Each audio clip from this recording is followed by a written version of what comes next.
Lutte pour le territoire. Voix de femmes en résistance. À l'écoute de la clameur de la terre-mère, qui tremble sous le poids des machines destructrices, des femmes se portent à la défense du territoire.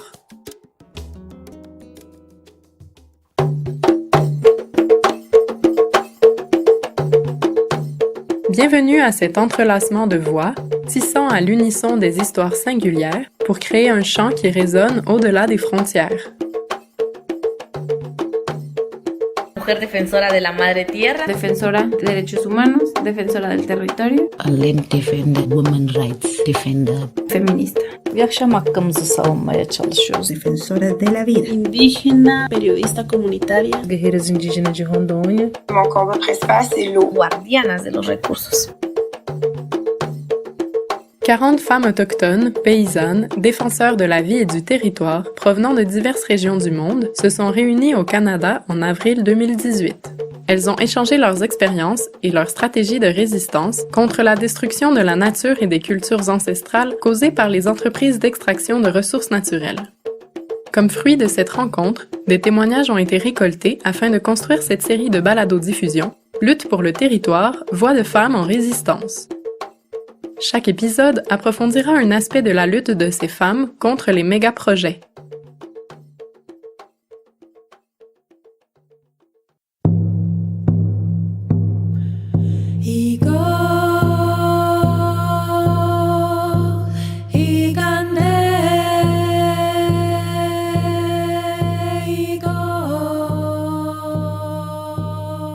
The most powerful dream that I've heard coming from an elder was, she said that she was hearing a woman cry.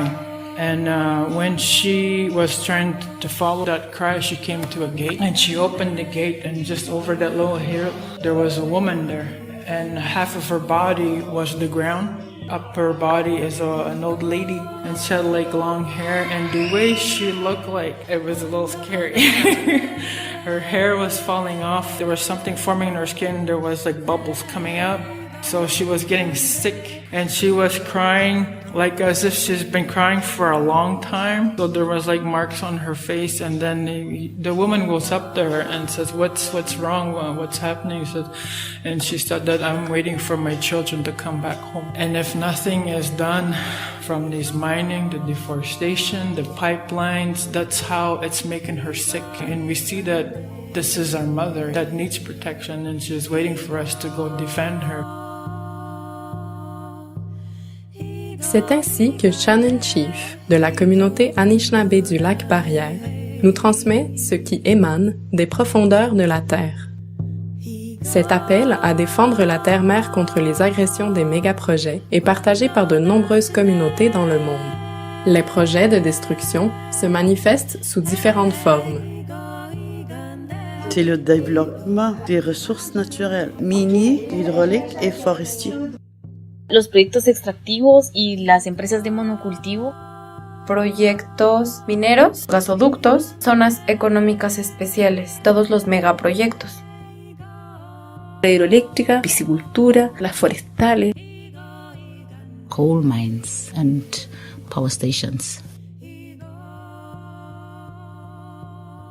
Giovanna Dávalos, féministe et défenseur des droits humains et de la vie, fait partie du réseau mexicain des personnes affectées par l'industrie minière, la REMA. Elle nous expose sa définition du modèle extractiviste. Son proyectos que amenazan la vida, todas las formas de vida, no solo del ecosistema, sino la vida de las comunidades, las prácticas sociales, todo el estilo de vida lo amenaza, lo vulnera, porque cuando llega un proyecto extractivo a una comunidad, no solo modifica el entorno biológico o el entorno físico, también modifica las prácticas sociales y profundiza la desigualdad política, genera división en las comunidades. Es un tema de muchísima violencia en el despojo, es ir a desconocer la historia de las comunidades, es invisibilizar la vida de las comunidades y es una de las formas más graves de violencia. Les mégaprojets ont plusieurs visages, mais tous entraînent des impacts négatifs chez les communautés affectées qui seront mis en lumière dans cette série de balados-diffusion. Les entreprises et les gouvernements ont recours à des techniques brutales pour réprimer et affaiblir les luttes des femmes et de leur communauté. Les diverses cosmovisions des premiers peuples se confrontent aux intérêts de ces entreprises qui cherchent à obtenir du profit à tout prix, ce qu'elles font avec l'appui des gouvernements, écrasant la dignité humaine et laissant peu d'espoir pour les générations futures.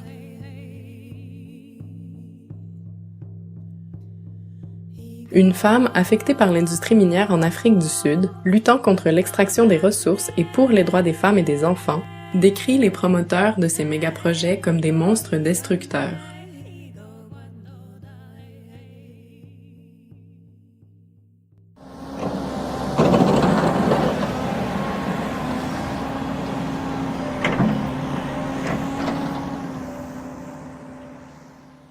It's sort of a beast. You see, a beast doesn't care sometimes. Is he destroying? It just run over you. So describe them as beasts because sometimes you are afraid to come near a beast and you just stay away. And when you're trying to come near, the beast will eat you up or beat you up or just kill you. So I describe them as the beast.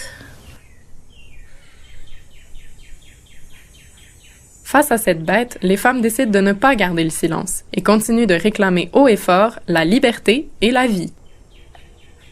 C'est ce que propose l'artiste et porteuse d'eau Valérie Ivy Hamelin, Micmac du territoire de Gaspé, du soi-disant Canada. L'image que j'ai souvent, c'est un gros serpent vénéneux. La tête du serpent, c'est la Gaspésie. La bouche s'ouvre là pour aller porter le pétrole dans les autres pays. Puis c'est là qu'ils veulent faire de ports pétroliers, de fracturation, mais il y en a déjà. Fait que ouais, j'imagine un serpent qui traverse le Canada, mais c'est un serpent vénéneux. Puis si on attaque tout le serpent d'un bout à l'autre, de la queue à la tête, on va bien finir par l'abattre.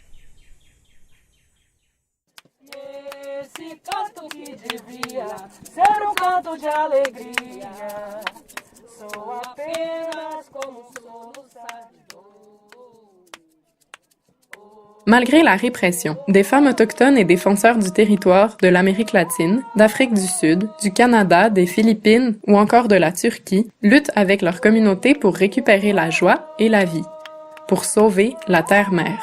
C'est cette urgence d'agir que nous transmet Denise Jourdain, femme autochtone Innu de Uashat Makmaniutenam.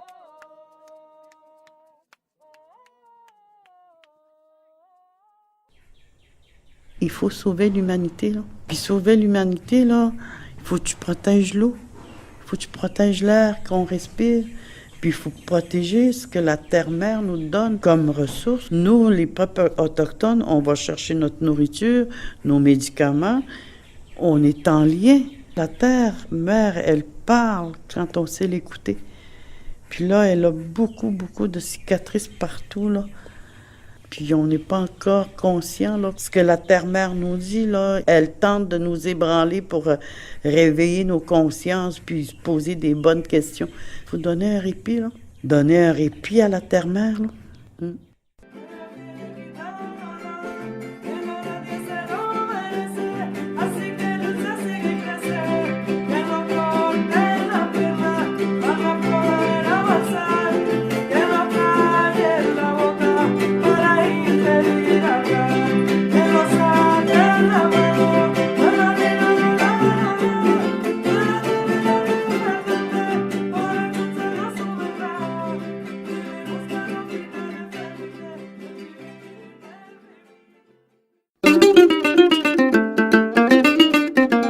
Une production du Comité pour les droits humains en Amérique latine, CEDAL, et du projet Accompagnement Québec-Guatemala. Pour écouter les prochains épisodes de Lutte pour le territoire, Voix de femmes en résistance, rendez-vous sur notre site internet www.cdhal.org.